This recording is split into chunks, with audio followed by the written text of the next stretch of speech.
You are looking at Julian's pronunciation guide, where we look at how to pronounce better some of the most mispronounced words in the world, like this other curious word. But how do you say what you're looking for today?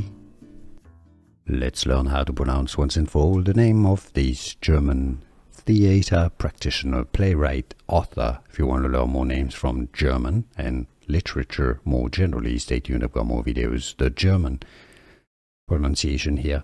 Bertolt Brecht. Brecht is how it's pronounced in German, alright? Bertolt Brecht. If you cannot pronounce German perfectly, in English it's usually pronounced as Bertolt Brecht. So you can either say, it's generally said as Brecht, okay? You can either say Brecht or Brecht. Some may say it that way too. It's because this hissing sound from German, Brecht, doesn't exist in English. So you have to say Brecht or Brecht. Bertolt Brecht.